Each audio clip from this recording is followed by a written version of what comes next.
What if your body has been trying to send you messages your entire life, and learning to understand those messages could change everything for you?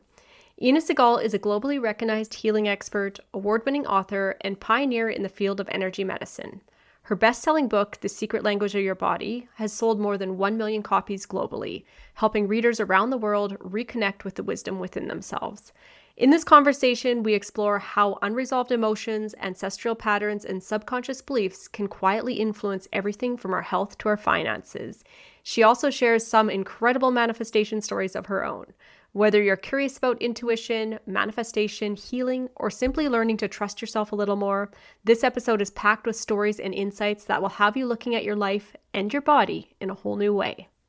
Welcome to the Manifestation and Money Podcast, the show where we tackle the taboo topics of money and manifestation. I'm your host, Jenny Schultz, former 9-to-5 grinder who ditched the status quo and went all in on creating a life I love.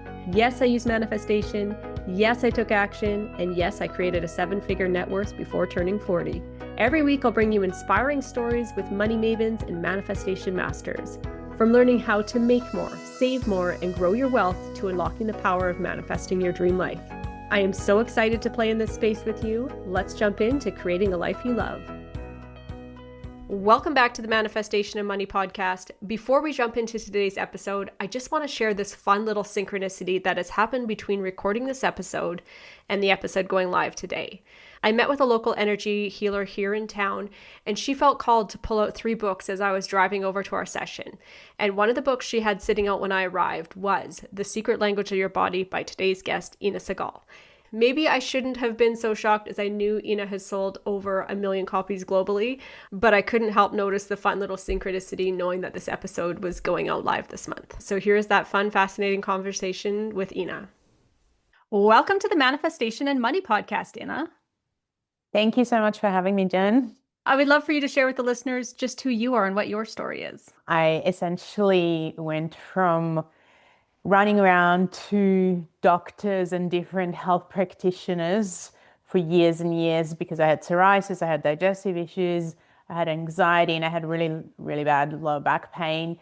And I constantly gave my power away. I constantly felt like somebody understood my body or who I was better than I did, and that just wasn't working for me. And so eventually I had an experience where a chiropractor basically refused to work on my back because I was in agony at the time and told me that my body was stuck. And so I went home and I decided to heal myself, and by connecting to my own body, I was able to, I guess, awaken a capacity to tune in and see what's really going on. And then I was shown where the issues started from and how they became what I ended up having with all the health issues. And I also realized that I could see into other people's bodies. I kind of continued exploring, and within a few weeks, I had no more back pain. My digestion improved. That still took quite a while to completely transform because that was very ancestral and generational. My psoriasis that I had for 10 years disappeared and never came back. My anxiety went down, and I realized that there was something in this for me to really understand and work with and help other people. And so since then, I've written several books, one of them, The Secret Language of Your Body, that sold over 1 million copies and has already been published in 27 different languages. And I actually got an email from my publisher a day ago saying that it's going to be in its 28th language this year. So yeah, that's been amazing. And then I've just been teaching people how to do the same, how to connect to their own bodies and heal themselves for the last 25 years. That's amazing. And you said you were giving your power away. So you, by going through this process, you were able to take back and tune in with your own body. The books that you have written then, are they teaching people how to tune into their own body to kind of figure out what is causing their illnesses or issues that they're having? Well, I guess all of them in a different way. The Secret Language of Your Body, which was probably the most well-known one out of them all, is all about that connecting and understanding that each organ, each part of our body has wisdom inside of it. And that wisdom can be guiding us forward or holding us back, essentially. So I know your show is about abundance, for instance. Like, people don't know that lower back pain is all to do with finances. So the more you stress, the more you are afraid, the more likely you are to have lower back pain around purpose, finances, success. The right side of the body is all about purpose and, can I live my purpose? Can I financially provide for my family and myself? So again, people who have a weaker right side usually have much more struggle with their financial life. The spine in itself is all about support, but I found in my, I guess, teaching and tuning into people that people who have a lot of issues with their spine will often struggle with their work life, and that could be that they're putting too much pressure, or they just have rigidity inside of whatever they're doing, and it's reflecting back in their spine. There's a lot that the body's showing us, including about, our finances, because that is such a huge part of our life.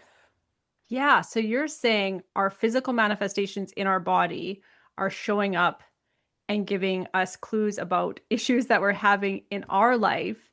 And I believe from looking through some of your stuff, you're talking about generational stuff too, that you could be carrying on from your ancestors, even that you don't even realize is an issue. Absolutely. Well, one of the things that I became aware of in terms of my ancestors was that in my 20s, I had this really intense fear of living on the street and just not having enough money to pay for my house and my bills. And I should say that probably started coming up from when I was, I don't know, maybe 18. And I remember thinking, why do I have this? It's not like I've ever lived on the street. I'm young. I can create in my life.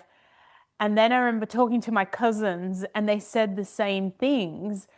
And both of us had our grandparents who had gone through the war and lost their families and had been on their own on the streets or in a camp situation where they did not have a home. And it just made complete sense to me once I started putting all the pieces together of that fear that was given to us, that all of us were like, oh, where is this coming from? Because that's not our actual physical experience, but it was definitely in there. Yeah. So when we go down the topic of manifestation, then what are some of the ways you think that people unknowingly sabotage their manifestation if they're carrying around this excess baggage?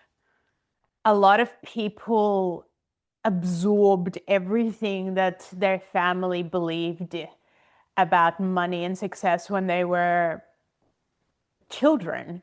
And all of those beliefs are so deep about money doesn't grow on trees, we need to struggle, money's really hard to get, I'm afraid, or I don't know how, or I'm not good enough. So all of those types of universal beliefs that are really deep inside of us usually manifest as people get older and they don't feel that they deserve it. They don't feel that they can receive or really hold it within themselves. So they're pushing those experiences away and sabotaging, and often sabotaging just before they're about to have a breakthrough in terms of something really profound happening.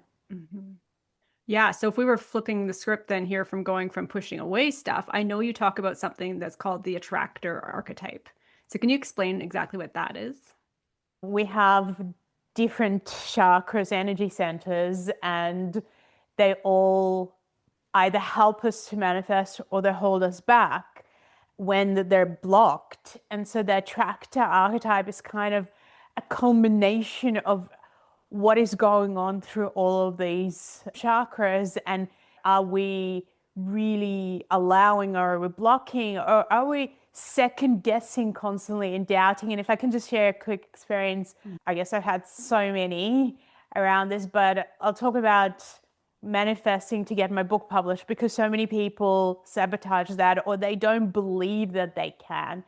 And so when I first had my first book published, or just before, I had all these people who were saying to me, oh, it can't happen, it's too hard, publishers don't publish people who are your age, because I was pretty young at the time, I was in my 20s, all sorts of things like that. And in my mind, I was like, every time I heard it, I had this word, and the word was delete. And so I just go, as they were speaking, I would just kind of pretend to listen and go, delete, delete, delete. And I'd go, this is not how it's going to happen for me.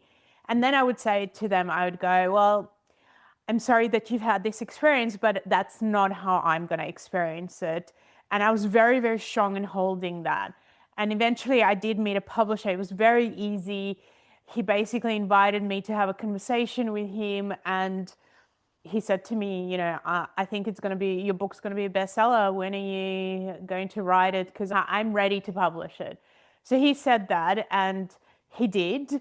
And then, but that was in Australia. And then I really, really wanted to get it published kind of in the US and universally. And he wasn't doing that at that time. And most people again said, well, leave it with him. He'll find someone.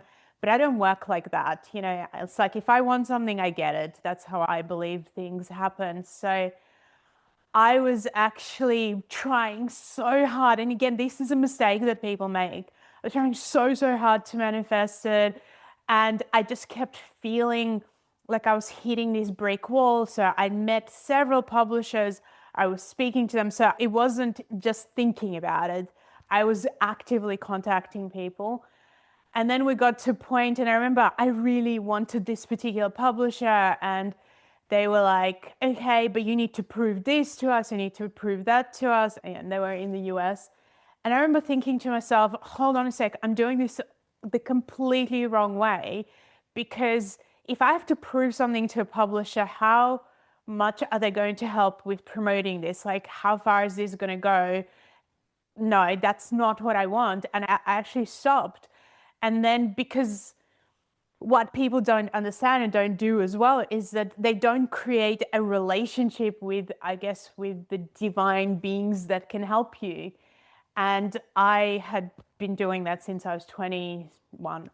And I remember going, okay, I'm trying to push this in my physical kind of reality, and I can only see what I can see. And I know that you can see a much bigger picture that I can't see. So how about we do this? I'm going to stop completely. And when the time is right, you're going to show me an image. And the image is going to be of a door opening, because that is the image I'm going to understand. And yeah, we'll go with that. And so I left it for several months. I didn't think about it. I didn't focus on it. And then I remember I was traveling, I was in Sydney, and I had a phone call from this lady that I was working with in Paris. So I was teaching around the world. And she said to me, hey, when you're in Paris, I noticed you have a week off. I have tickets that are like $100 or €100 to go to New York. Do you want to come with me? And my instantaneous response was, yes, I do. But I know myself, right? And this is the other thing that people don't get. They do not know themselves and how their intuition works.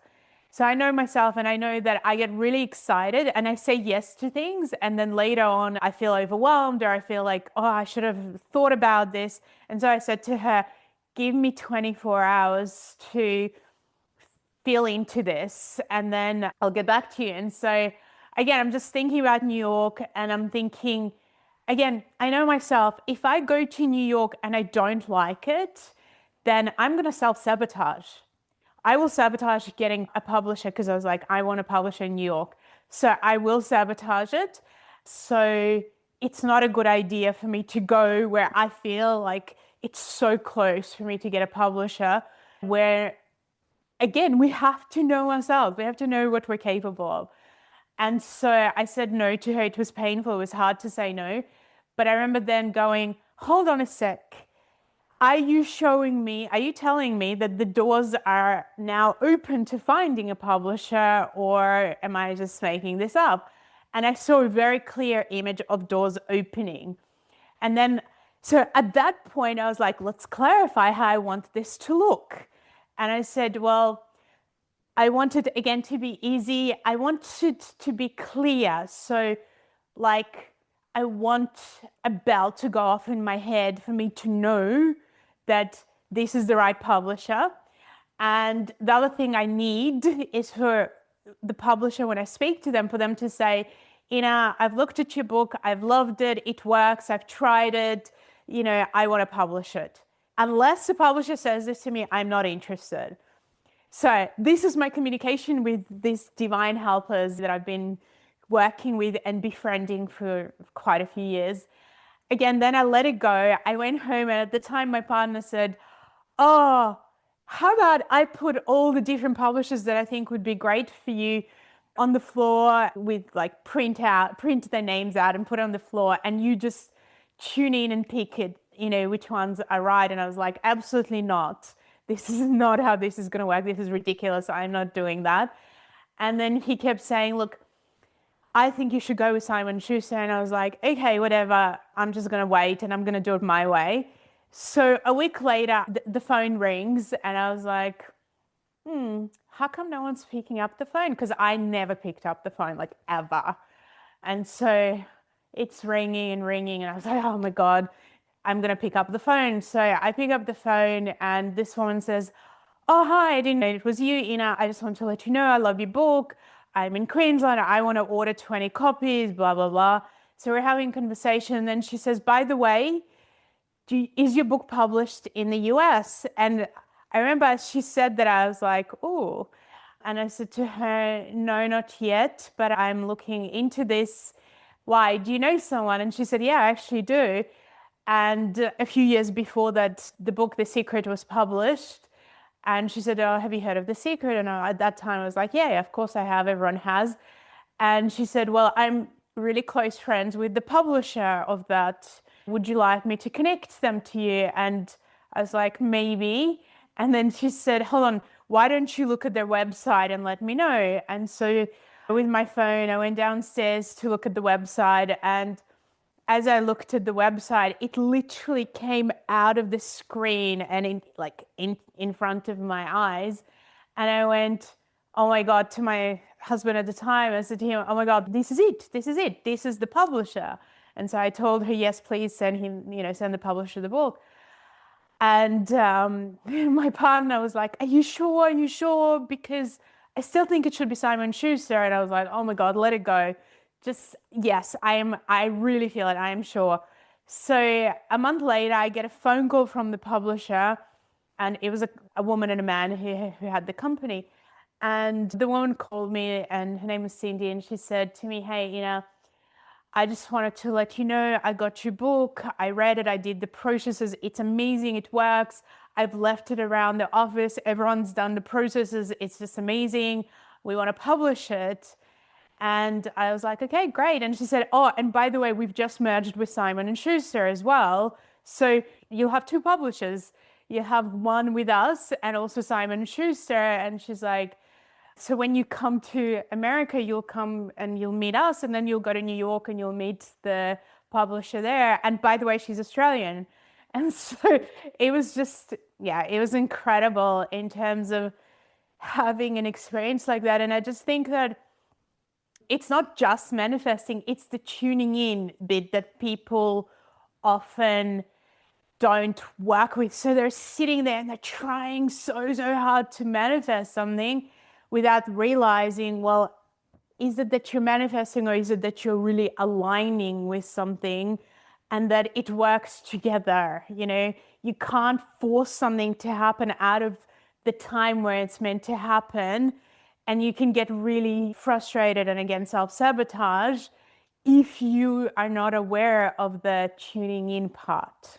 Mm-hmm. And the tuning in, I love how you I jotted it down, divine helpers.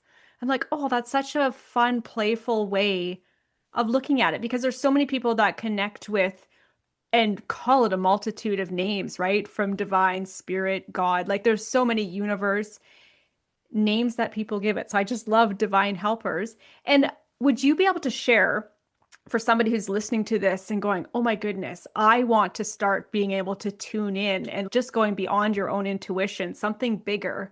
Do you have any tips on where to start? You always start with your heart because that's where it actually, there's an awareness that's being held. You can start by placing your hands on your heart and breathing into that area and just going, what do I really, really want and why? Not from my head, but why do I want it from my heart?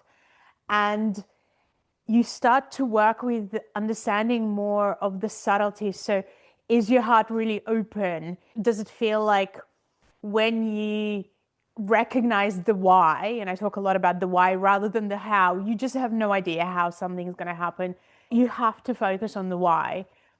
And so when it becomes clear, you'll start to sense how this energy kind of starts pulling things towards you. And this is where that attractor archetype comes in as well, where the more you feed it, the stronger it becomes and the more it starts attracting things into your life. And so as you're feeling that energy in the heart, it's almost like this game of hot and cold where you go, does it feel like it's the right time? Does it feel like it's coming towards me? Because I've been in so many situations where people have gone, you're doing too much, you're pushing too hard, you're trying to do something and it's just, it doesn't look like it's happening. And sometimes it's not happening for months and months and months. And I trust myself. I don't trust other people. That's how I feel in life, where I'm like, yeah, okay, whatever other people say to me, unless it aligns with what I'm really feeling, it's just like a blah, blah, blah. I don't listen to it. I don't pay any attention to it. I just go, okay, nice perspective, nothing to do with me. I really focus on, how much energy am I putting into this emotional energy, into co-creating this? And does it feel like it's pulling it towards me, or does it feel like it's stuck, or what's going on? So I work with that. And in my life, so many times things have happened where, again, people don't realize the timing, how important timing is. Like, I met my partner that I work with now, who actually runs my whole business, because I just felt that pull and I felt like it's time. And so I went on countless dates. It was like a full-time job. And people were saying, oh my God, you've gone nuts. Like, you're out of control. And it was like, no, I know. And they were like, stop, you need to stop. You need to slow down. And I was like, no, that's your perspective. My perspective is that I don't know why, but I need to meet someone and I feel like it's really, really close. And so I'm looking and feeling, and you just need to stop talking to me because I'm not interested in your opinion when it comes to this, but I love you and care about you. Just, I will do my own thing. I had no idea. I remember meeting him and, on day 2, he said to me, oh, I'll be able to help you in the future. And I was like, yeah, right, whatever. And when I had this crash with somebody that I was working with, I remember looking at him and he was like, I can help you. And I remember thinking, oh my God, I don't think you know how to do any of this. Like, this requires a lot of training. And then we started doing things and I was like, how are you doing this so well? And he was like, well, I told you that I could. And I was like, yeah, but you didn't tell me you had all these skills. And he was like, oh yeah, it's on a need to know basis. So he's like, now you need to know I have them. And it was just amazing, like, that he was able to pick up where things were and just completely transform everything that we were doing. And I just think this happens so often, but people listen to other people and they don't trust themselves. They trust other people's opinions. And this is where so many problems happen. And like you were saying, they don't realize you have this divine team who actually know way more than you do. And so sometimes you need to surrender it. When I first wrote the book, The Secret Language of Your Body, I had decided that I wanted an artist to create pictures for what the body looked like. And I spoke to my publisher about it and he said, well, I'm not paying for it because that's going to cost thousands and I've already spent a lot. So if you want that, you have to do it yourself. And I was like, fine, I will pay for it. And I said to him, do you know an artist? And he gave me someone. And I was just not having a good feeling about this person. But this is where I trusted the publisher, because like, he's a publisher and he's an artist himself. He will know. And I had about 6 weeks and I just kept kind of going, can you show me something? And this person was making excuse after excuse after excuse until there was 1 week left. And I remember I was getting really frustrated because I had booked a holiday to go on the next day. And at one point, my husband at the time said to me, you better come home right now because we got the images. You really need to come home. And I was like, is it that bad? And he said, I'm not saying anything. You just need to come home. And so I got home, I looked at the images and I was enraged. They looked like a 6-year-old child had drawn them. And I was like, there's zero chance I can have this in my book. I was so upset.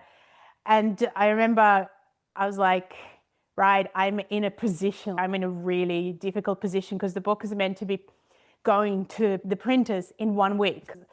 I don't know what I'm going to do. And so I remember thinking, okay, I have this divine help. I am going to calm myself down, meditate, and ask for help and for guidance.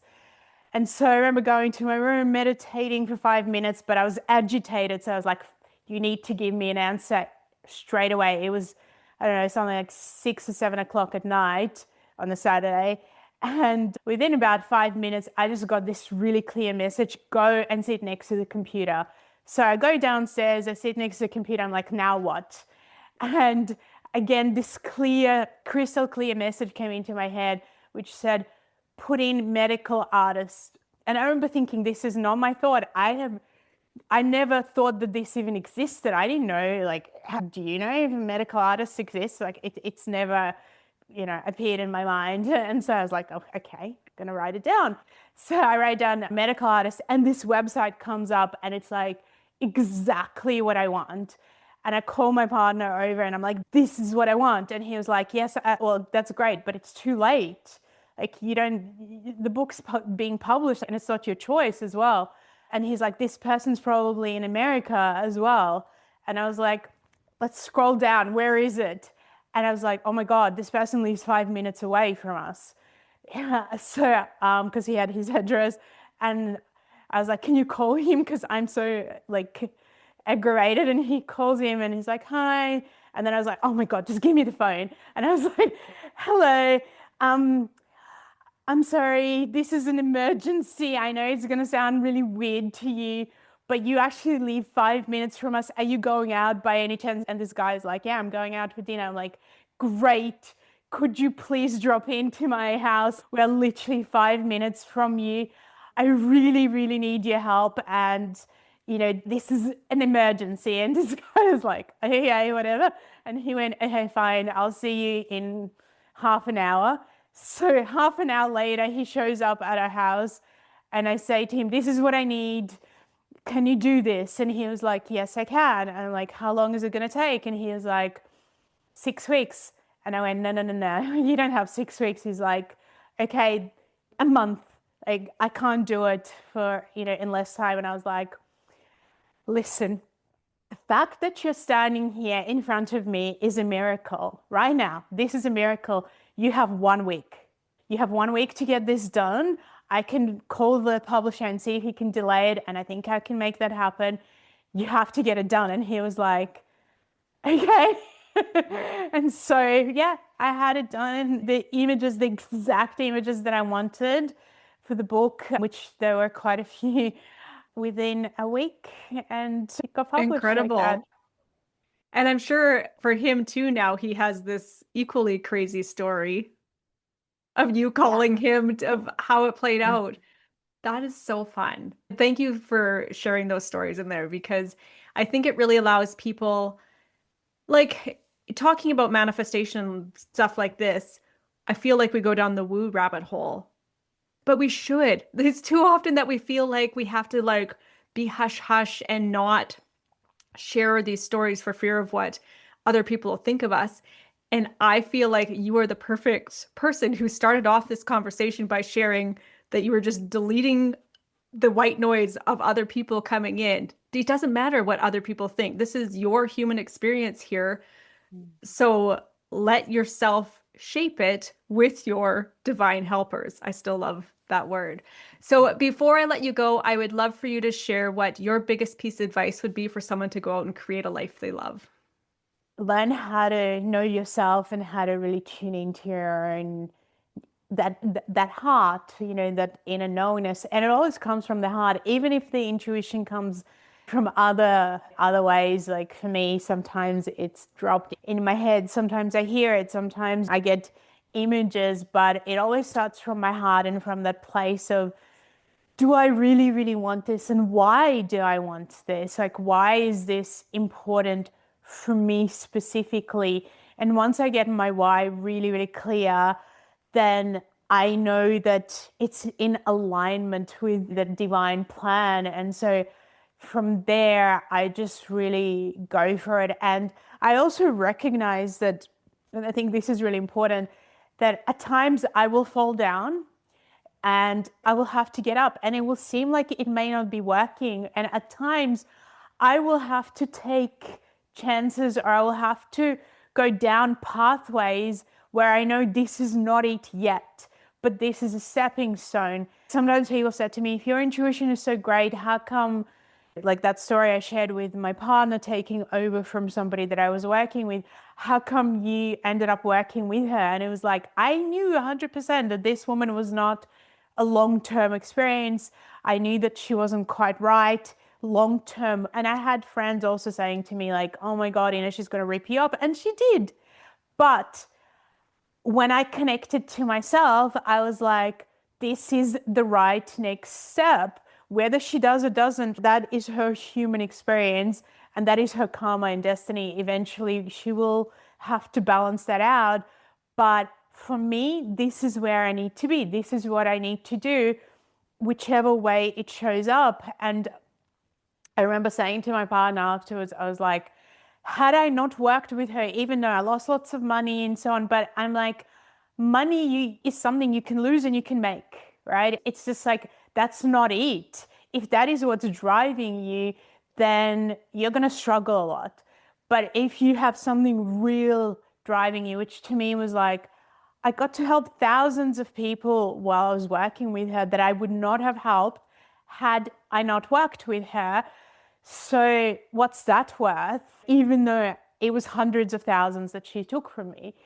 And I said to my partner at the time, so had she not helped me to start this online, because I had never worked online prior to that, that was during COVID, would you have been able to just start from scratch? And he was like, I mean, I could, but he was like, this was a huge help to navigate and understand and take over. And we both looked at each other and it was like, well, it was an expensive training to get here, but let's go from here and see what we can create, which I think has been like phenomenal, the things that we've created in the few years that we worked together after that, even though we were in debt when we started because of the amount that she ended up taking and so on. And it was like, I don't stop on and give much energy to things that have been challenging,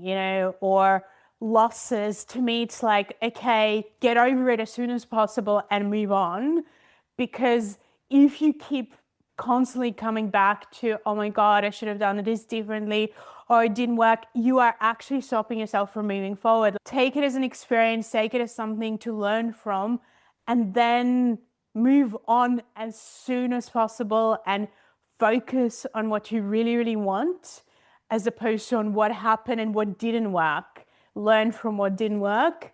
And then I feel like when something doesn't work, I actually connect to my divine team and I'm like, listen, show me where I wasn't listening, what I needed to learn, or why we needed to take this step.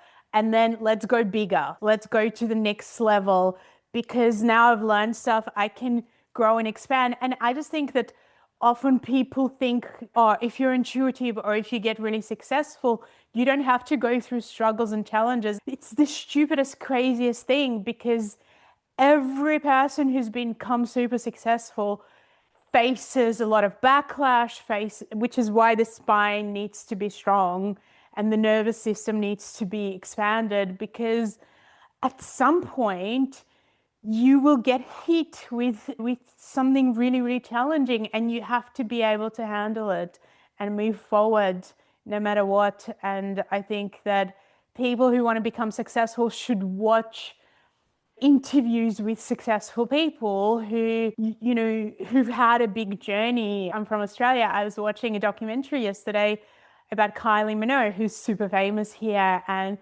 all the challenges she went through, from her cancer diagnosis to just being attacked by the media and all of this.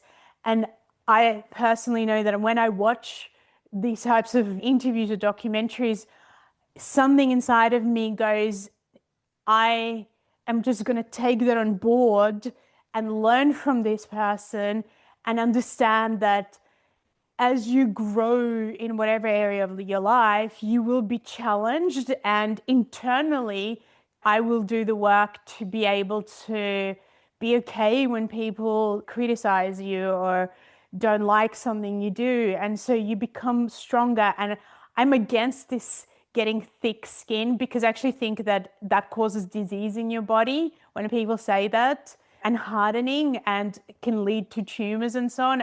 For me, it's more about internally growing your inner confidence and understanding of who you are and what your why, what are you here about, and constantly being better with whatever you're doing or giving. So sorry, that was very long. That was good. So many powerful insights in there to end this episode on that. And on that note, where can people reach out to you, catch more of your wisdom, carry on this conversation? Because I feel like we could sit here for days and go down so many rabbit holes and still be going. Very true. So people can go to my website, which is innasegal.com, INNASEGAL.com. And there's a lot of books, there's a lot of card decks that I've created that people can work with. There's a lot of audios. But I also encourage people to go to my masterclass page and check out which masterclass you might be interested in, including one on purpose and understanding your soul purpose, as well as lots to do with healing. And then give yourself 3 to 4 hours with a journal and go through that particular masterclass and do the processes, because every masterclass I do has processes and explanations in it, and then see how you go. And then if you want to go further and deeper, then connect to my team. And I'm doing a lot of online teaching, and I also have courses that people can just buy and work with in their own time. Awesome. I will be sure to link all of that in the show notes for the listeners. And thank you so much for joining me on the show today and having this fun conversation. Thank you so much. Thanks for listening. If today ignited a spark within you, come play with us inside Manifestation Playground on School. You can join for free and dive into the Manifestation Vault right away. Come say hi to me and the other amazing members in the welcome thread, or just lurk and soak it all in. Both are totally welcome. Grab your spot at manifestationplayground.ca. I'll see you inside. Cheers to creating a life you love.